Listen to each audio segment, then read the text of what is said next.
ദൈവതിരുനാമത്തിന് മഹത്വമുണ്ടാകട്ടെ. കർത്താവിൽ പ്രിയമുള്ളവരെ, വിശുദ്ധ ലൂക്ക എഴുതിയ സുവിശേഷം 14 അധ്യായം 7 മുതൽ 11 വരെയുള്ള തിരുവചനങ്ങൾ. ക്ഷണിക്കപ്പെട്ടവർ പ്രമുഖ സ്ഥാനങ്ങൾ തിരഞ്ഞെടുക്കുന്നത് കണ്ടപ്പോൾ അവൻ അവരോട് ഒരു ഉപമ പറഞ്ഞു.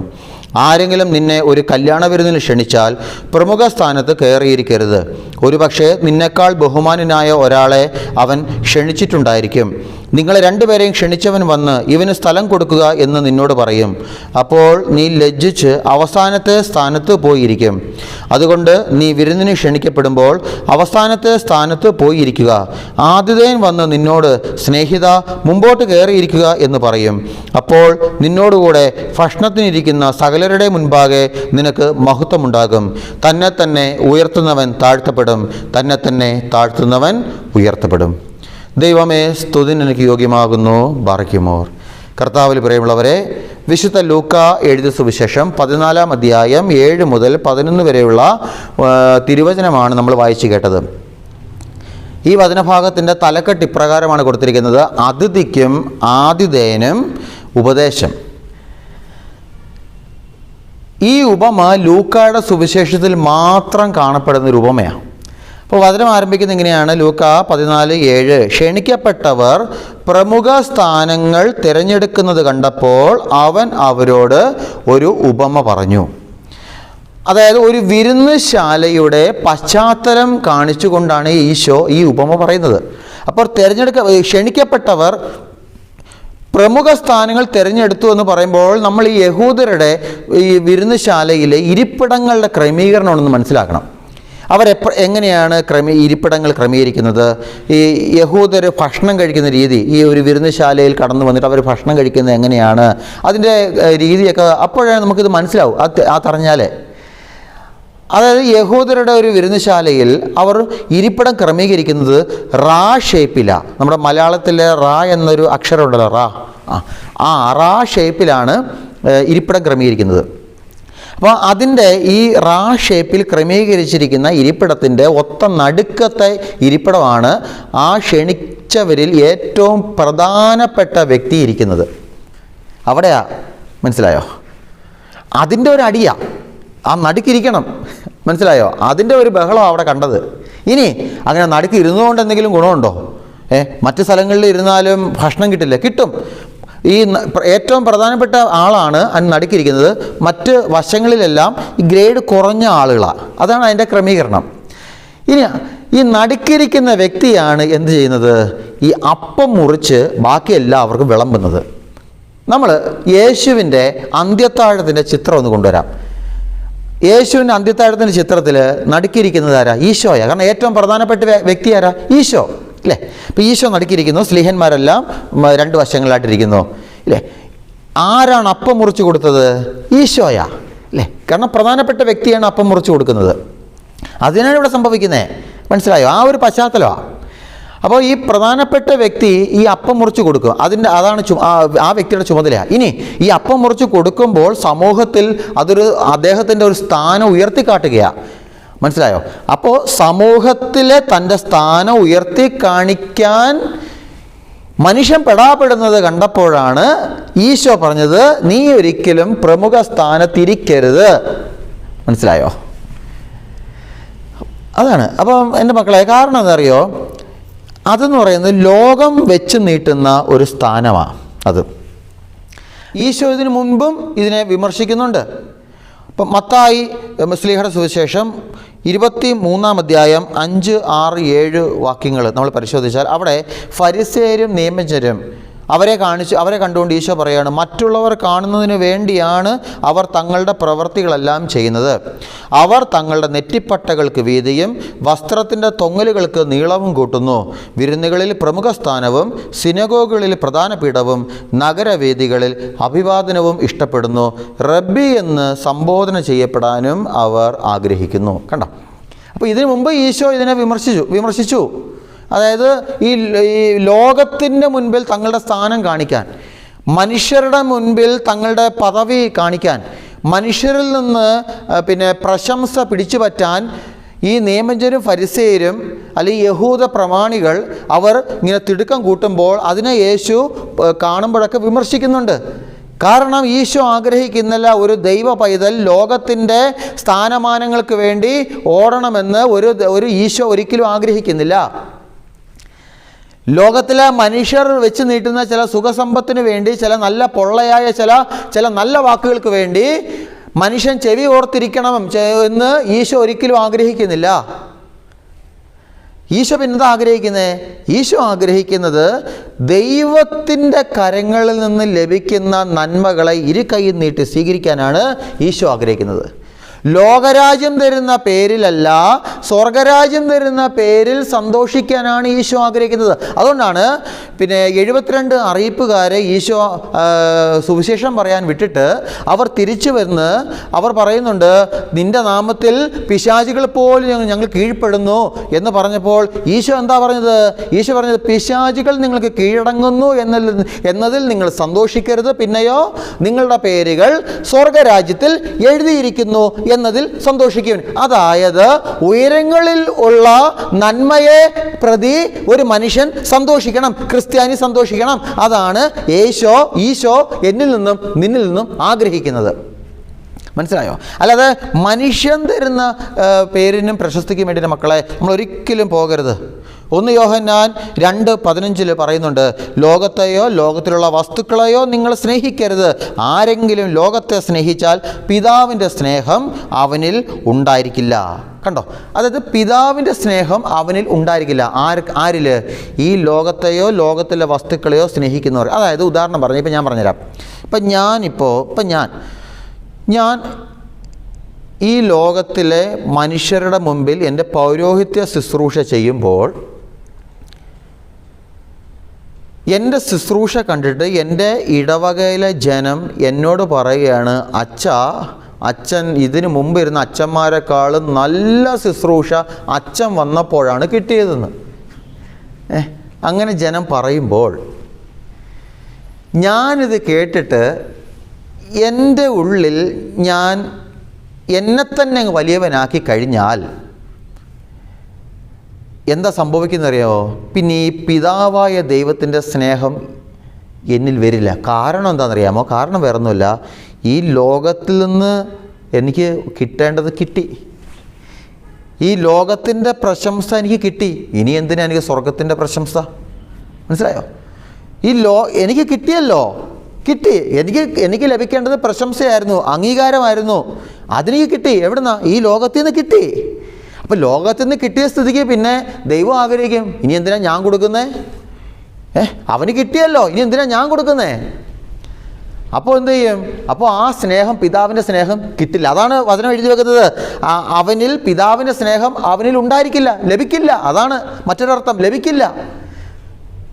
അപ്പോൾ തോന്നും, എൻ്റെ അച്ഛാ, അപ്പോൾ ഞങ്ങളെയൊക്കെ എത്രയോ പേര് പുകഴ്ത്തി പറയുന്നു. ശരിയാ, നമ്മുടെയൊക്കെ ചില ശുശ്രൂഷകൾ കാണുമ്പോഴോ നമ്മുടെ നല്ല ജീവിതം ഒക്കെ കാണുന്ന സമയത്ത്, അല്ലെങ്കിൽ നമ്മൾ എന്തെങ്കിലും ഒരു പ്രവൃത്തി ചെയ്യുമ്പോൾ അത് ജനത്തിന് ഇഷ്ടപ്പെട്ടാൽ സ്വാഭാവികമായിട്ടും ജനം നല്ലത് പറയും. അത് സ്വാഭാവികമായിട്ടും നമ്മളായാലും തിരിച്ച് നല്ലത് പറയുമല്ലോ, അതൊരു അംഗീകാരം കൊടുക്കും. പക്ഷേ അത് നമുക്കൊരു തടയാൻ പറ്റത്തില്ല. നീ എന്നെ പറ്റി നല്ലത് പറയരുത് നമുക്ക് പറയാൻ പറ്റത്തില്ല.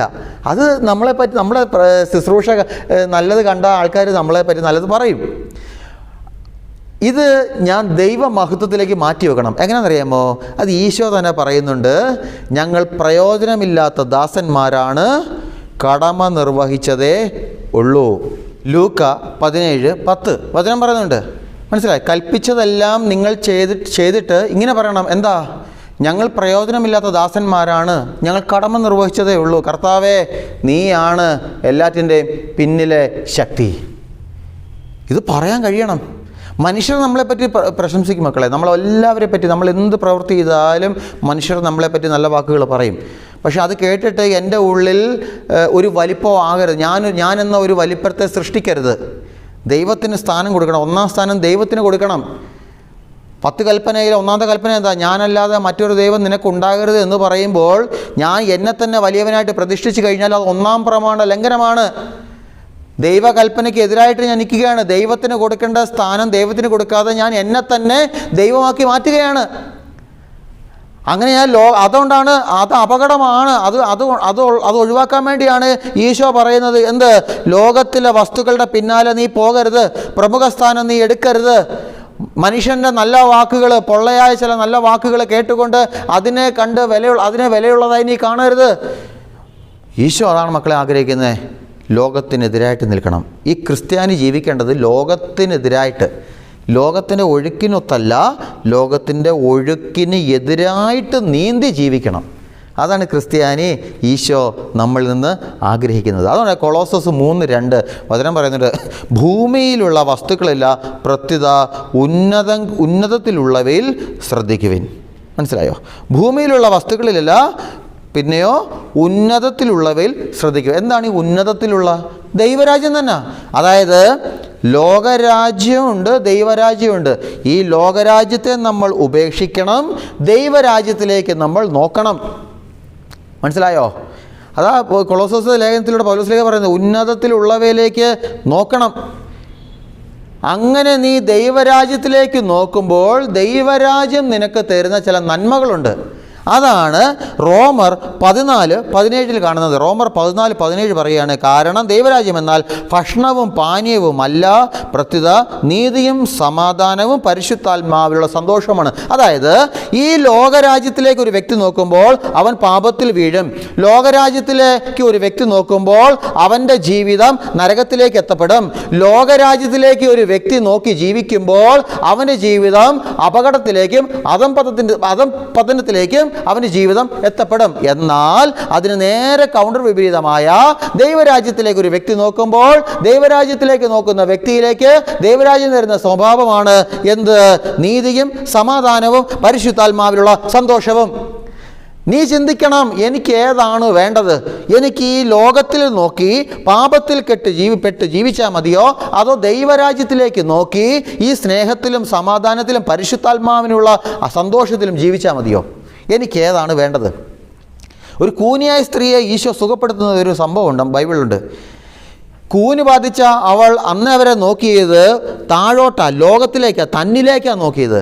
എന്നാൽ ഈശോ അവൾക്ക് സൗഖ്യം കൊടുത്തു, അവളുടെ കൂന് മാറി, അവൾ നിവർന്നു നിന്നു. അപ്പോൾ ഈശോ പറഞ്ഞു, അബ്രഹാത്തിൻ്റെ മകളാണ് ഇത്. കണ്ടോ? അതായത് ലോകത്തിലേക്ക് നോക്കിയിരുന്നവൾ, തന്നിലേക്ക് നോക്കിയിരുന്നവൾ ഉയർന്നു നിന്ന് സൃഷ്ടാവിലേക്ക് നോക്കിയപ്പോൾ സൃഷ്ടാവ് അവളെ വിളിച്ചു, ഇത് അബ്രഹാത്തിൻ്റെ മകളാണെന്ന്. നീ ഈ ലോകത്തിലേക്ക് നോക്കി ലോകത്തിൻ്റെ ചില കെട്ടുകളിലേക്കും പാപങ്ങളിലേക്കും ബന്ധനങ്ങളിലേക്കും പിശാചിൻ്റെ ചില പ്രലോഭനങ്ങളിലേക്കും മാത്രം നീ നോക്കി, നിന്നിലേക്ക് മാത്രം നീ നോക്കിക്കൊണ്ട് നീ ജീവിക്കുമ്പോൾ നിന്നെ ഒരിക്കലും ദൈവം വിളിക്കില്ല. എന്നാൽ നീ എന്ന് ദൈവത്തിലേക്ക് നോക്കുന്നോ അന്ന് മുതൽ ദൈവം പറയും, ഇത് എൻ്റെ അബ്രഹാത്തിൻ്റെ മകനാണ്, അബ്രഹാത്തിൻ്റെ മകളാണ്. നമുക്കേതാ വേണ്ടേ? നമ്മൾ ചിന്തിക്കണം, എനിക്ക് ഏതാ വേണ്ടേ? ഈ ലോകത്തിൽ ഇങ്ങനെ നോക്കി ജീവിച്ചാൽ മതിയോ, അതോ സ്വർഗത്തിലേക്ക് നോക്കണമോ? പ്രിയമുള്ളവരെ, അങ്ങനെ സ്വർഗത്തിലേക്ക് നോക്കി ജീവിക്കുന്ന ഒരു വ്യക്തിയിലേക്ക് ദൈവത്തിൻ്റെ സമാധാനം ഇറങ്ങും. കാരണം ഞാൻ നേരത്തെ പറഞ്ഞു, അതായത് ഈ ലോകം വെച്ച് നേടുന്ന കാര്യങ്ങൾക്കൊരു പ്രശ്നമുണ്ട്, ഒരു കുഴപ്പമുണ്ട്. എന്നറിയോ? അതിന് അവസാനമുണ്ട്, പെട്ടെന്നൊരു അവസാനമുണ്ട്.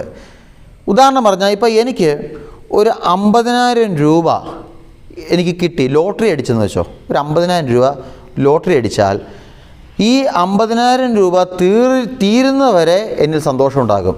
ഇത് തീർന്നു കഴിഞ്ഞാലോ സന്തോഷം തീരും.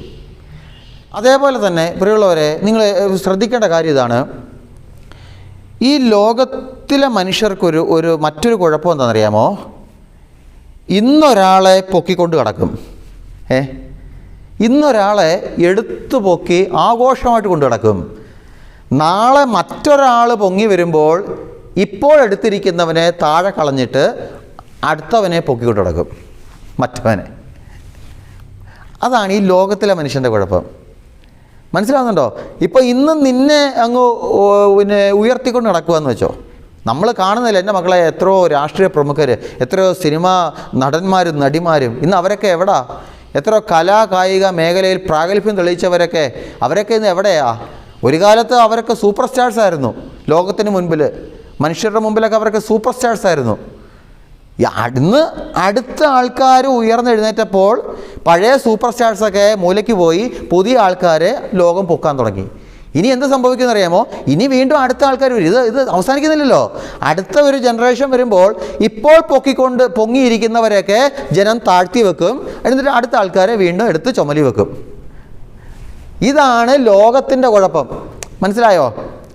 ഇങ്ങനെ ഓരോരുത്തരും ഇങ്ങനെ കിട്ടിക്കൊണ്ടേയിരിക്കും. പക്ഷെ ദൈവത്തിൻ്റെ രാജ്യത്തിൽ ഒരു വ്യക്തി ഉയർന്നു കഴിഞ്ഞാൽ കർത്താവ് പറയുന്നുണ്ട്, അവൻ പീഠത്തിന്മേൽ ഒരുക്കി വെച്ച വിളക്ക് പോലെയാണ്. കാരണം അവനിലൂടെ അനേകരിലേക്ക് ദൈവരാജ്യത്തിൻ്റെ നന്മകൾ ഈ കർത്താവ് എത്തിക്കും.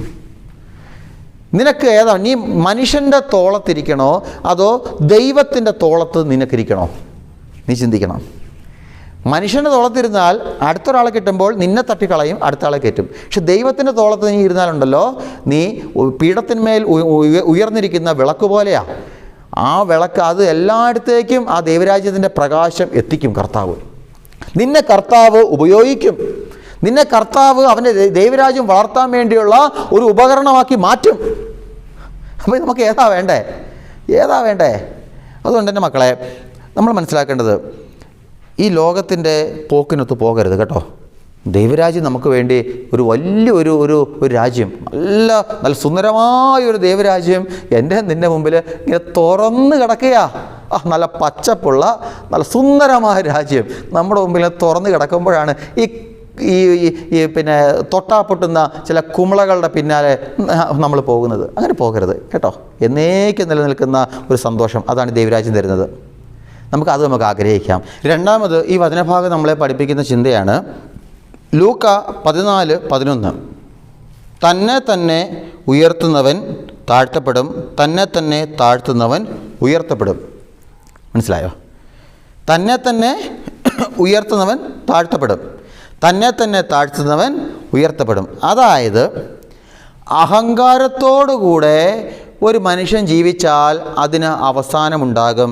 എന്നാൽ അതിന് നേരെ വിപരീതമായ എളിമയോടുകൂടെ ഒരു മനുഷ്യൻ ജീവിച്ചാൽ അവനിൽ ഉയർച്ചയുണ്ടാകും.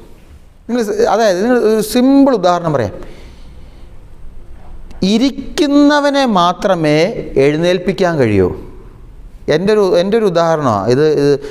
ഒരു പൊട്ട ഉദാഹരണം, മനസ്സിലായോ? ഇരിക്കുന്ന ഒരു മനുഷ്യനെ മാത്രമേ എഴുന്നേൽപ്പിക്കാൻ കഴിയൂ. എഴുന്നേറ്റ് നിൽക്കുന്നവനെ വീണ്ടും എഴുന്നേൽപ്പിക്കാൻ കഴിയുമോ? ഇല്ല. മനസ്സിലായോ? തലക്കനവും കൊണ്ട് നടക്കുന്നവനെ പിന്നെ വീണ്ടും ഉയർത്താൻ പറ്റില്ല. മനസ്സിലായോ? അതുകൊണ്ട് എന്ത് ചെയ്യണം? തമ്പുരാൻ്റെ മുമ്പിൽ എളിമയോടെ വ്യാപരിക്കാനായിട്ട് കഴിയണം. കർത്താവിൻ്റെ അൾത്താരുടെ മുമ്പിൽ മുട്ടമേ നിൽക്കാനായിട്ട് പറ്റണം. കർത്താവെ എന്നോട് സംസാരിക്കണം എന്ന് ഇരുന്ന് പറയണം. കർത്താവിന് മുമ്പിൽ ഇരിക്കണം. മനസ്സിലായോ? അങ്ങ് ഇരിക്കണം. ഇരുന്നിട്ട് പറയണം, കർത്താവേ എന്നോട് സംസാരിക്കണം. മനസ്സിലായി? നീ എന്നെ ഉപയോഗിക്കണം. എന്നിലൂടെ നീ വേണം പ്രവർത്തിക്കേണ്ടത്. ഞാൻ എൻ്റെ ശുശ്രൂഷ, എൻ്റെ ഈ വചന ശുശ്രൂഷ കേൾക്കുന്ന വൈദികരൊക്കെ ഉണ്ട്. എനിക്ക് വൈദികർ പറയാനുള്ളത്, നമ്മൾ ഓരോ ശുശ്രൂഷ ചെയ്യുമ്പോഴും ചെയ്യുന്നതിന് മുൻപും ചെയ്തതിന് ശേഷവും കർത്താവിന് മഹത്വം കൊടുത്ത് ചെയ്യണം. ചെയ്യുന്നതിന് മുൻപ് പറയണം, കർത്താവെ ഞാൻ ഇന്ന ശുശ്രൂഷ ചെയ്യാൻ പോവുക. എൻ്റെ ബലഹീനമായ കരങ്ങളാൽ ഞാൻ ഈ ശുശ്രൂഷ ചെയ്യുമ്പോൾ എൻ്റെ ബലഹീനമായ കരങ്ങളുടെ മുകളിൽ നിൻ്റെ ആണിപ്പഴുതുകളുള്ള കരങ്ങൾ വെച്ച് ആ ശുശ്രൂഷയെ ബലപ്പെടുത്തണമെന്ന് പറയണം. ഇനി ആ ശുശ്രൂഷയ്ക്ക് ശേഷം കർത്താവേ നിൻ്റെ നാമം മഹത്വപ്പെടുത്തുവാൻ എൻ്റെ ശുശ്രൂഷയെ നീ ഉപയോഗിച്ചതിന് ഞാൻ നന്ദി പറയുന്നു എന്ന് നീ പറയണം. അത് കുടുംബസ്ഥരായ നിങ്ങളോടും പറയാനുള്ളതാ. നിങ്ങളൊക്കെ നിങ്ങളുടെ കുടുംബജീവിതത്തിൽ നിങ്ങളുടെ ഭാര്യ, നിങ്ങളുടെ മക്കൾ, ഭർത്താവ്, നിങ്ങളൊരു കുടുംബത്തിലിരുന്ന് നിങ്ങൾ ചെയ്യുന്ന ശുശ്രൂഷകൾ, ദൈവിക നന്മകൾ, നിങ്ങളുടെ കുടുംബത്തെ വളർത്താൻ വേണ്ടി നിങ്ങൾ ചെയ്യുന്ന ഓരോ ജോലി, എല്ലാ ശുശ്രൂഷകളും എല്ലാം എൻ്റെ പൊന്നുമക്കളെ അത് ദൈവവിചാരത്തോടെ ആകണം. അപ്പോഴാണ് നമ്മളെ പാപത്തിൽ വീഴാതെ സഹായിക്കുന്നത്. ദൈവവിചാരത്തോടെ. മനസ്സിലായോ? അല്ലാതെ എൻ്റെ വിചാരത്തോടെ, എൻ്റെ തോന്നലോടെ ചെയ്യരുത്. ഞാൻ എന്ത് കാര്യം ചെയ്യുമ്പോഴും ദൈവവിചാരത്തോടെ. അതായത് ഇത്രേ ചെയ്യുള്ളൂ, എൻ്റെ സ്ഥാനത്ത് ഈശോയായിരുന്നെങ്കിൽ ഇതെങ്ങനെ ചെയ്യുമായിരുന്നു? എൻ്റെ സ്ഥാനത്ത് ഈശോയായിരുന്നെങ്കിൽ എന്നെ ചീത്ത വിളിച്ച ആളോട് ഞാൻ എങ്ങനെ സംസാരിക്കുമായിരുന്നു? എൻ്റെ സ്ഥാനത്ത് ഈശോയായിരുന്നെങ്കിൽ എന്നെ തല്ലിയ വ്യക്തിയെ എന്ത് ചെയ്യുമായിരുന്നു? യേശുവിൻ്റെ സ്ഥാനത്ത് നിന്നുകൊണ്ട് നമ്മൾ കാര്യങ്ങൾ കാണാനും പറയാനും ചെയ്യാനും ജോലി ചെയ്യാനും ഒക്കെ നമ്മൾ ശ്രമിക്കണം, ശുശ്രൂഷ ചെയ്യാനൊക്കെ ശ്രമിക്കണം. അതാണ് എളിമ. അല്ലാതെ ഇത് എൻ്റെ തല, എൻ്റെ ബുദ്ധി, എൻ്റെ പണം, എൻ്റെ ആരോഗ്യം, ഞാൻ വേണ്ടത് ചെയ്തോളാം, നിങ്ങൾ അനുസരിച്ചാൽ മതി, അത് അഹങ്കാരമാണ്. അത് കുറച്ച് കഴിയുമ്പോൾ ഉണ്ടല്ലോ അത് തണുക്കും, താഴും.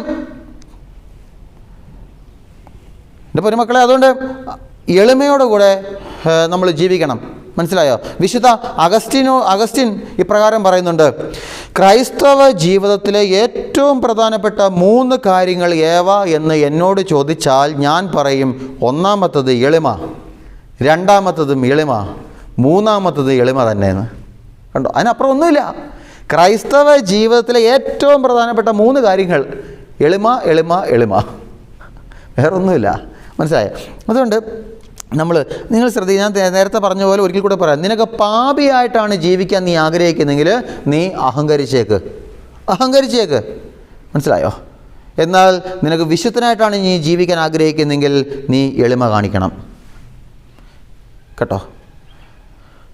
എനിക്ക് ഈ ലോകത്തിൻ്റെ കെട്ടുകൾക്കൊത്ത് പോയാൽ മതി, എനിക്ക് എൻ്റെ ആരോഗ്യം, എൻ്റെ പണം, എൻ്റെ സമ്പത്ത്, എൻ്റെ ശരീരം, ഇതെൻ്റെ ഇഷ്ടം പോലെ ഞാൻ ചെയ്യും, ഒരാളും എന്നെ ചോദിക്കാൻ വേണ്ട, ഒരാളും എന്നെ ഭരിക്കാൻ വരണ്ട, ഈ ഒരു ചിന്തയോടെ നീ ജീവിക്കുന്നെങ്കിൽ നീ അഹങ്കരിച്ച് തന്നെ ജീവിച്ചോ. പക്ഷെ അതിനൊരു അവസാനം ഉണ്ടാകും. എന്നാൽ എളിമയോടെ നീ ജീവിക്കാൻ ആഗ്രഹിക്കുന്നെങ്കിൽ ഞാൻ തുടക്കത്തിൽ പറഞ്ഞ പോലെ ഈ ലോകത്തിൻ്റെ ചില കെട്ടുകളിലേക്ക് പോകാതെ കർത്താവിന് 24/7 തമ്പുരാൻ്റെ കാൽപാദത്തിലിരുന്ന്, ആ മറിയത്തെ പോലെ കർത്താവിൻ്റെ കാൽച്ചുവട്ടിലിരുന്ന് അവൻ്റെ വചനം കേട്ട്, വചനം ധ്യാനിച്ച്, വചനമനുസരിച്ച് നീ നിൻ്റെ ജീവിതത്തെ മാറ്റിയെടുക്കുമ്പോൾ അതാണ് എളിമ.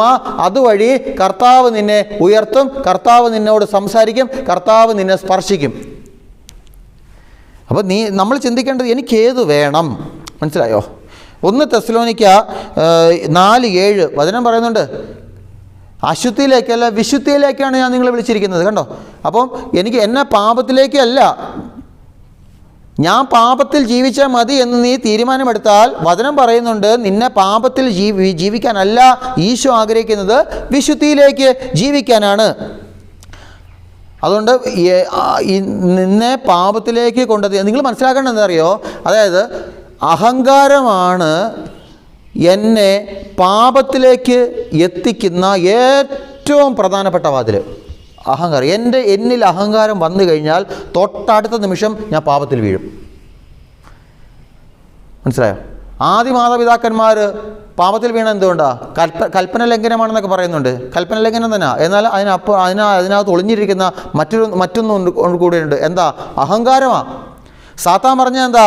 പിശാച് പറഞ്ഞ എന്താ? ഈ പഴം കഴിച്ചാൽ നിങ്ങൾ ദൈവത്തെ പോലെയാകും. അപ്പോൾ അവർ ചിന്തിച്ചു, ദൈവത്തിന് എന്തോ പ്രത്യേകത ഉണ്ടല്ലോ, എന്നാൽ പിന്നെ ഞങ്ങൾക്കും ആ പ്രത്യേകത വേണം. അഹങ്കാരം വന്നു. ആ അഹങ്കാരം വന്നപ്പോൾ അവർ പാപത്തിൽ വീണു. മനസ്സിലായോ? അപ്പോൾ നമ്മൾ ഒരു പാപത്തിൽ വീഴുന്നതിൻ്റെ ഏറ്റവും പ്രധാനപ്പെട്ട ആദ്യത്തെ സ്റ്റെപ്പ് എന്ന് പറയുന്നത് എന്നിൽ അഹങ്കാരം വരുമ്പോഴാണ്. പിന്നെ തൊട്ടടുത്ത നിമിഷം പാപത്തിലേക്ക് വീഴുക. അതിൻ്റെ നേരെ വിപരീതമായിട്ട് എളിമ അഭ്യസിക്കണം. എളിമ പുണ്യം അഭ്യസിക്കണം. മനസ്സിലായി? അത് വളർത്തിയെടുക്കുന്ന എൻ്റെ പ്രിയമുള്ളവരെ നിങ്ങൾ ശ്രദ്ധിക്കണം. അത് വളർത്തിയെടുക്കുന്നത് എപ്പോഴും ഇങ്ങനെ മിണ്ടാതെ ഇങ്ങനെ തല കുമ്പിട്ട് നടക്കുന്നതല്ല എളിമ എന്ന് പറയുന്നത്. എളിമ എന്ന് പറയുന്നത് എൻ്റെ സർവസ്വവും ഞാൻ തമ്പുരാൻ്റെ സന്നിധിയിൽ കൊടുത്തിരിക്കുക. ഇനി കർത്താവ് ആഗ്രഹിക്കാത്തത് ഞാൻ പ്രവർത്തിക്കില്ല എന്നത്. അത് ഞാൻ നേരത്തെ പറഞ്ഞില്ലേ? അതായത് കർത്താവ് ആണ് എൻ്റെ സ്ഥാനത്തെങ്കിൽ എങ്ങനെ പെരുമാറും, ഞാൻ അങ്ങനെ പെരുമാറും. അതാണ് എളിമയെന്ന് പറയുന്നത്. അത് ഈ പ്രഭാഷകൻ 10-ാം അധ്യായം 12-13 വാക്യം പറയുന്നുണ്ട്. അഹങ്കാരം തുടങ്ങുമ്പോൾ കർത്താവിൽ നിന്ന് അകലുന്നു, ഹൃദയം അവൻ്റെ സ്രഷ്ടാവിനെ പരിത്യജിച്ചിരിക്കുന്നു. അഹങ്കാരത്തോടൊപ്പം പാപവും മുളയെടുക്കുന്നു. കണ്ടോ? ഞാൻ നേരത്തെ പറഞ്ഞില്ലേ, ഒരു വ്യക്തിയിൽ പാപം കടക്കുന്നത് അവനാദ്യം അഹങ്കാരം വരുമ്പോഴാണ് അവനിൽ പാപം കിടക്കുന്നത്. അപ്പം കണ്ടോ, അഹങ്കാരത്തോടൊപ്പം പാപവും മുളയെടുക്കുന്നു. അതിനോട് ഒട്ടി നിൽക്കുന്നവൻ മ്ലേച്ഛത വമിക്കും. അതിനാൽ കർത്താവ് അപൂർവമായ പീഡകൾ അയച്ച് അവനെ നിശേഷം നശിപ്പിക്കുക. അതായത് അഹങ്കാരത്തോടുകൂടെ തലക്കനത്തോടുകൂടെ നടക്കുന്നവനെ കർത്താവ് അടിച്ചിടും, അടിച്ച് താഴെയിടും. അതുകൊണ്ട് എളിമയോടെ ജീവിക്കാം മക്കളെ. നമുക്ക് ഈ വചനഭാഗം നമ്മളെ പഠിപ്പിക്കുന്ന ചിന്തകളൊക്കെ ഇതാണ്. മനസ്സിലായോ? ഒന്ന്, ഈ ലോകം വെച്ച് നീട്ടുന്ന സുഖങ്ങൾ, ലോകം വെച്ച് നീട്ടുന്ന സ്ഥാനമാനങ്ങൾ, പേരുകൾ, പ്രശസ്തികൾ, മനസ്സിലായോ? അതിന് പിന്നാലെ ആഗ്രഹത്തോടെ ഇങ്ങനെ പോകരുത്. എന്നെ കേൾക്കുന്ന എൻ്റെ അച്ഛന്മാരോട് എനിക്ക് പറയാനുള്ളത്, അതായത് രൂപതയിലെ മെത്രാനെ കാണിക്കാൻ വേണ്ടി നമ്മൾ ഒരു ശുശ്രൂഷയും ചെയ്യരുത്. അച്ഛന്മാരോട് എന്നോട് പിണം കരുത്, ഞാൻ ഉള്ളത് പറയുക, മനസ്സിലായി? രൂപതയിലെ മെത്രാനെ കാണിക്കാൻ വേണ്ടി ഒരു കാര്യം ചെയ്യരുത്. മെത്രാൻ്റെ ഏതെങ്കിലും ഒരു പരിപാടി ഉള്ളപ്പോൾ ഈ അച്ഛൻ ഇന്നും അവിടെ കാണും, ഒരാവശ്യമില്ല, പക്ഷേ മുമ്പിൽ ഇങ്ങനെ നിൽക്കും, മെത്രാനെ കാണിക്കുക. അങ്ങനെ മെത്രാനെ കാണിക്കാനല്ല, ദൈവത്തെ കാണിക്കാൻ വേണം നമ്മൾ ഓരോ ശുശ്രൂഷയും ചെയ്യേണ്ടത്. മനസ്സിലായോ? അതെൻ്റെ കുടുംബസ്ഥരായിക്കോട്ടെ നിങ്ങളോടും ചെയ്യാനുള്ളത് കേട്ടോ. ദൈവത്തെ കാണിക്കണം. നിങ്ങളുടെ പ്രവർത്തികളൊക്കെ ദൈവസന്നിധിയിൽ എത്തണം. അങ്ങനെ ദൈവസന്നിധിയിൽ എത്തിക്കഴിഞ്ഞാണല്ലോ പീഠത്തിന്മേൽ ഉയർത്തി വെച്ചിരിക്കുന്ന വിളക്ക് പോലെ നിങ്ങളെ കർത്താവ് ഉയർത്തും. എന്നിട്ട് ആ വിളക്കിൽ നിന്ന് മുറി മുഴുവൻ പ്രകാശം എത്തുന്നത് പോലെ നിങ്ങളിലൂടെ അനേകരിലേക്ക് ദൈവരാജ്യത്തിൻ്റെ പ്രകാശം കർത്താവ് എത്തിക്കും. നിങ്ങളെ ദൈവരാജ്യ ശുശ്രൂഷയ്ക്ക് വേണ്ടി, ദൈവരാജ്യം വളർത്താൻ വേണ്ടി കർത്താവ് നിങ്ങളെ ഉപയോഗിക്കും കേട്ടോ. രണ്ടാമത് നമ്മൾ ചിന്തിച്ചു വന്നത്, തന്നെ ഉയർത്തുന്നവൻ താഴ്ത്തപ്പെടും, തന്നെ താഴ്ത്തുന്നവൻ ഉയർത്തപ്പെടും. മനസ്സിലായോ? അഹങ്കാരത്തോടെ നടക്കുന്നവന് തമ്പുരാന് താഴ്ത്തും, അടിച്ചിടും. എന്നാൽ എളിമയോടെ ഒരു കുഞ്ഞ് നടന്നാൽ അവനെ കർത്താവ് ഉയർത്തും. മനസ്സിലായോ? നമുക്ക് ഈ വചന ശുശ്രൂഷയെ നമുക്ക് ധ്യാനിച്ചുകൊണ്ട് ദൈവത്തെ കൂടുതൽ മഹത്വപ്പെടുത്താം. നമ്മുടെ ജീവിതം കൊണ്ട് നമുക്ക് ദൈവത്തെ മഹത്വപ്പെടുത്താം. ദൈവം നമ്മളെല്ലാവരെയും അനുഗ്രഹിക്കട്ടെ. പിതാവിനും പുത്രനും പരിശുദ്ധ റൂഹായ്ക്കും സ്തുതി, ആദ്യം മുതൽ എന്നേക്കും. ആമീൻ.